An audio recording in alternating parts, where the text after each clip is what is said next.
I think that it was below what we expected to hear. Yeah. I mean, he makes it look like we are not really in debt as it is. Yeah. He didn't talk about a lot of pertinent issues like the security issues that are happening in the country. I mean, the recent Ashaman case, there was nothing on that. I think it was just below expectation. We expected more, especially on the economy and how it's faring currently. Yeah. So those are my thoughts basically on this issue. I know. We don't want to put you in trouble.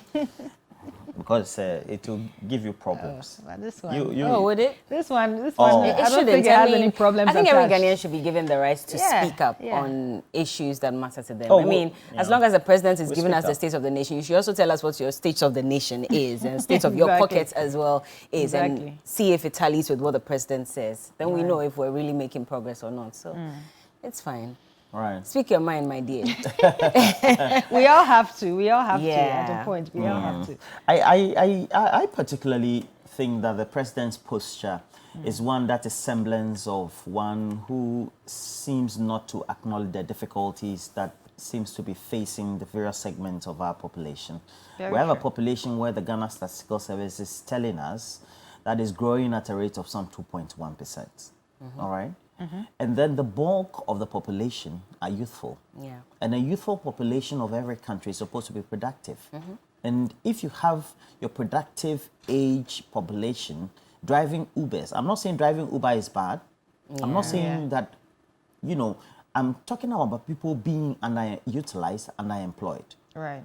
And these create serious problems. Every day we take transport. Every day we interact with people. And you ask somebody, if you get the opportunity, would you leave Ghana today? Yeah. And the person will tell you at the fastest moment. Of course. That should tell you that you are doing something not right. Yeah. And I think that the issue of how we tend to address some of these problems, especially how we have done it in the Fourth Republic, just glossing over clear things that are visible that we need to address to soothe or assuage people or the population. I don't think that is the way we have to govern our country. I don't know. I don't know when we had the independence, this was the state of perhaps apathy, despondency, etc. Because young people are despondent. People have finished their first degree, they can't get jobs. They are now forced to do masters. Charlie, make you living. Thank you very much. Thank you for the news this morning, Jay. Thank you too. Enjoy your day. You too. I mean, I get where you're coming from. And for me, it was also that statement where he said that they had not, and I'm just paraphrasing, irresponsibly, borrowed, monies and not used it irresponsibly as well. And maybe we should take a look at some facts and figures to see if they back the president's statement about whether indeed we borrowed irresponsibly or not. And maybe, Oliver, at this point, you can project some of those details, because at the time when the president took over, the running of the economy, which was in 2016, we're told that at that time we had borrowed up to about 100. Well, he took over in 2017. We had borrowed about 122. About 122 billion US dollars as at that time. Now, if you look at how much we have borrowed, and Oliver, if you can just keep moving to that particular one, there's a pie chart as well that we can use to make this statement. If you look at how much we have borrowed, keep moving, Oliver, as at now, almost 600 billion Ghana cedis, and you're wondering, why did we have to borrow so much for a government that said that we were not going to necessarily borrow? I mean, they castigated the previous governments for borrowing and said that we're going to rely on our own production and move away from taxation. We're going to make sure that we strengthen our economy so that we can take care of ourselves. Now, as it stands now, the total amounts that we have borrowed as of November 2022 was 575 billion Ghana cedis. So that is 93%, in fact, 93.5% of our total GDP. That's how much we've borrowed, and that's how much, if you look at how much we're making as a country, 93.5% stands for how much we're borrowed and how much we have to even start paying back as well. And it's a major problem. What are we doing about this situation? So if the president comes and says that, no, we haven't been irresponsible, and even the fact that he talked about COVID-19 and the fact that, even though there's an Auditor General's report, he doesn't think that's they misused the funds. it begs the question, is the president really with us? Does he really understand what Ghanaians are going through? Ghanaians have complained over and over and over again. Is he really with us at this point? I don't know, and I'm not sure. And these are bigger questions that we need to talk about, because, you know, if at the beginning of your first term, you had campaigned on the premise that you would move the economy from taxation to production, where you also clearly outline policy initiatives. We have one district, one factory. Well, we're told that every district in this country was going to have a factory, was going to have a manufacturing entity that was, at the end of the day, going to be in a position of employing people using resources that are coming from the peculiar district. And I remember there was even this chart. Can I call it a pie chart? Yeah. If that was possible. You have a district named, and then it was colored in red, blue, and white. And then you have the peculiar, probably resources and manufacturing entity that they could come out with, etc. Look, the reality that is facing the ordinary people, and we're talking about young people who are there. Look, young people have become Game Boys. They are doing internet fraud. They are doing betting because they are using that as the best resort. If they had other opportunities, if we compare them to other people in other productive countries, those young people who are supposed to be productive in those same age groups compared to those countries, is that what they are doing? If they had alternatives, would they go? And the last time, again, I'll reiterate this. When I talked to Tekiso is in charge of the West African hub for South African tourism. And I asked him a peculiar question before we went on air. Do we have the bulk of your people traveling out of your country from South Africa? And he said, no, why would I? Why would they? Because our place is developed. It's almost like Europe. That's what he said. I haven't been to South Africa before. But I believed what he said. If we are in the state, then we should know that something is wrong with the way we are undertaking things. Look, all throughout the Fourth Republic, and even before, we've always learnt good things at school. We've always had good policies. We've always had good plans. How to be able to action them have become difficult. And that is the issue that the president, when the constitution mandates him to come and address us on the state of the nation, and indeed he's addressing parliament. Of course, parliament has our own representatives there, so he's addressing us invariably. He should tell us that, look, these are the difficulties. I acknowledge the difficulties. These are my own actions that I undertook that also resulted us in this. And so these are the steps that I want all of us to go through. And I acknowledge that because of these actions, whatever that you will say about this, I will have to accept that that is the responsibility that I have to undertake. And indeed, if we have to align this sort of commentary with what even individuals who have been in government, now resigned, who are intending to become presidential candidates of the ruling NPP, Alan Chamantain, etc., you can clearly see that there's a clear difference in what they claim to be the position and state of the country and governance and what the president says. It is clearly at variance. And we shouldn't be tickling ourselves and be laughing. Well, it looks as if that we're taking the thing like it's a normal. We are in serious trouble. We are in a difficulty. We are in a bad situation. And the president needs to paint the situation as bad as it is. Saying that we don't have power cuts, we don't have this, I think that is, it's as if we're belittling the issue. He also mentioned that, what is it that trotros are... now motorbikes even stop at traffic lights. I mean, seriously, when the light is red. The president, look, you're belittling the issue. You have a population that is now well educated than we have ever had before, since we had independence. A population that is now connected to the internet. They know what happens in Dubai. They know what happens in Abu Dhabi. They know what happens in Shanghai. They know what happens in New York. And they know what happens in Cote d'Ivoire. Yeah. So it's not as if that you have a population that is, let's say, 6 million at independence, 4 million not educated, or even 5.2 million not educated, and only 800,000 is educated. And the way the president says the thing is just sometimes very casual, and it's as if we're just doing the same old politics.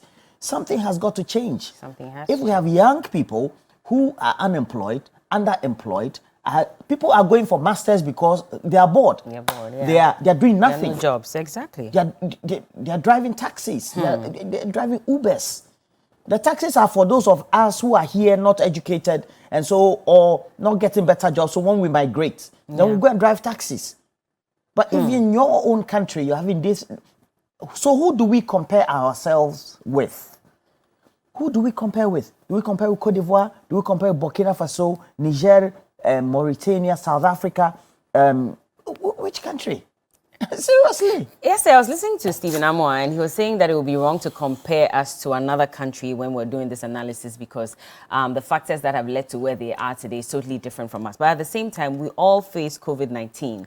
We all experience the effects of the Russia-Ukraine war. For the president to constantly, and not just him, but government officials to constantly say that we are where we are because of Russia, Ukraine, because of COVID, and not acknowledge that we as a country and as a government have also contributed to a large extent to where we are today. And a lot of economists have said it, a lot of business people have said it, that it is also because of our borrowing and the fact that we're reckless with it. But you listen to the president talk, and he constantly says that, well, it's because of COVID-19, it's because of everything else but for us.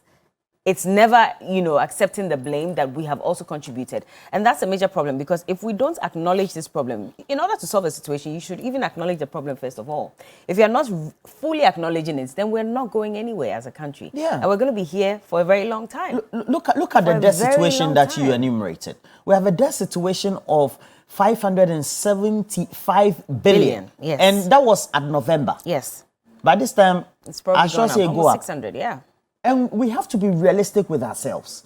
If this is our situation, then what are we doing to turn around? In the next 5 years, in the next 10 years, in the next 15 years, the people are supposed to realize their initial principles and subsequent negotiated returns on their investment in 14 years' time. 14 good years.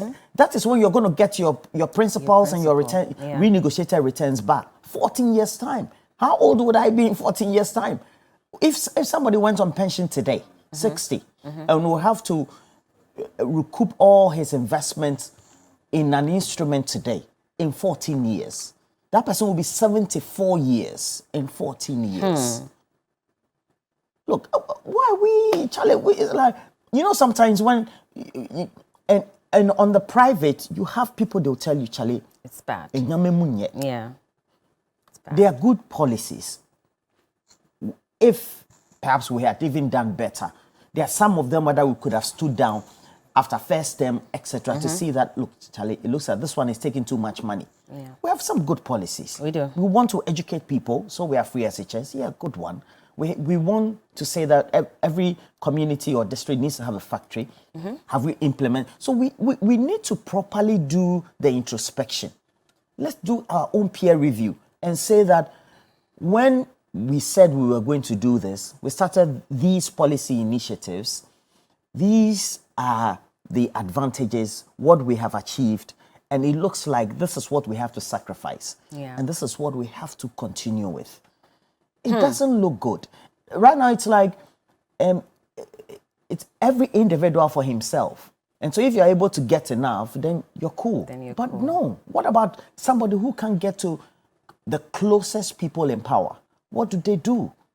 And that is what confronts our country today. But the president saying that everything is fine, the president paints a very beautiful picture. Even the picture of the Mona Lisa doesn't even look beautiful. Yeah. Ghana is so rosy. And we're not in a rosy situation.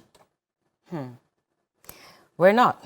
We're not. And we want to hear from you. Of course, Professor John Gachi also has been speaking on this matter as well. Maybe we should take a look at what he had to say about this issue. We'll come back and discuss some more. Let us know what you think as well. The hashtag is TV3Newday. Some investor community do not believe in what we are saying in Ghana as the reason for which we have accumulated so much debt. Recently, the German ambassador, who is supposed to be one of the key people to engage in diplomatic discussion with China and other creditors, do not believe that we have done enough to showcase that we are actually in a challenging period. The same way I believe other diplomats are thinking about us. So this is the time we should be sober. This is the time we should be humble enough to sort of try to put in place a mechanism that will help people to accept our position. But we are not doing that. We have not reduced expenditure drastically. We are still spending across board. So we don't showcase to the world that we are indeed in crisis. Well, that's Professor John Gachi there, and he was looking for some form of humility. I don't know if you noticed that with the president as well, but I'll go back to the issue on COVID-19 because we saw the Auditor General's report and the whole back and forth between the Auditor General and the Attorney General. Attorney General saying that, the Auditor General should unpublish the reports that was already out there. I mean, if you check, it's still on their website. So clearly, they have decided not to unpublish it. But you hear from the president yesterday, and he says that I can assure you this house that nothing dishonorable was done with the COVID-19 funds. But when you go into the Auditor General's report and you read the kind of rot that was in there, for example, the fact that we're told we spent, it says that we noted that the Ministry of Health on behalf of government of Ghana paid an amount of $120 billion for the supply of vaccines. However, 5 million doses valued at $38 million dollars were supplied to the National Cold Room, leaving a difference of $81 million. We still don't know where those monies, where those vaccines are even up until now. We're given excuses that it's because Ghanaians weren't really taking the vaccines, which is why they had to hold on with the reception of those vaccines as well. If you look at that, if you look at how much we're told that payments of unapproved monies were given to the Information Ministry, where some of the workers, they decided to pay themselves some money for having worked during the COVID-19 period. I mean, the fact that a lot of health workers are still saying that they have not received their monies with regards to the insurance that was promised them. But there was a figure that was put in that report being given to health workers. And a number of them are saying, well, we never got it. All those things. And you get the president coming to say that nothing untoward was done. We haven't had the Public Accounts Committee sit and give us the final report on the investigations regarding COVID-19. So does it mean that the president is going ahead of the Public Accounts Committee to even declare judgment on this matter when we have not seen an investigation and a report coming out? I mean, what does it mean? Is he clearing his people ahead of time, even before? The report is there. It is clear that we misuse funds, unless he's telling us that the Auditor General did a wrong or a shoddy job and none of the things that he posted in his report is actually true. How do you come out and say nothing untoward was done with regards? So if that's the case, we borrowed so much, over what? $3 billion. What can we say we've done with the money to show? Because we don't have any hospital as it stands now, to show that we actually even built one hospital out of the $3 billion and more money that we got from all these institutions globally. We can't show for all the monies that we've taken. Yet President says we didn't do anything untoward with the money. So where did the money go? For me, when it comes to the issue of the special audit that was conducted by the Auditor General, it's a matter of whether the right procedures were used and whether an institution that is independent and experienced with the right sort of human resources would undertake an audit that they've always done, which we've always accepted, and today come to say that is problematic. Yeah. Just because a kind of indicts individuals and institutions who have undertaken expenditure within a period of time which have led us to where we are. And that is the bigger question we have to ask ourselves. Because we know that the Fourth Republic has created a situation where audit reports, by the time they are looked at by the Public Accounts Committee, it takes a year. And even that one has been fast forward, because it used to take 2 years, 3 years before you go and look at a past public audit by the Auditor General's department.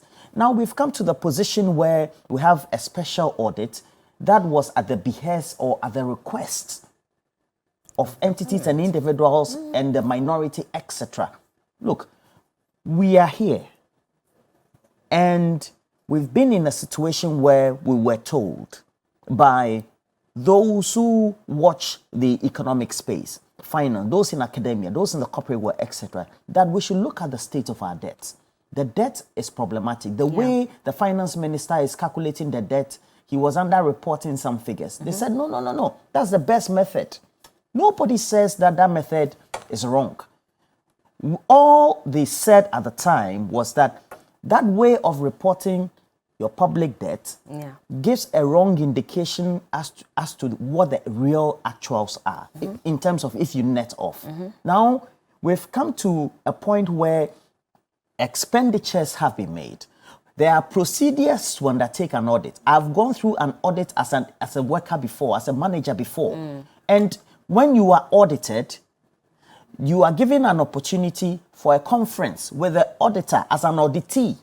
So you'll be there and they'll tell you that we asked you, we looked through your papers, your documents. We asked you to provide us this. This is what you brought.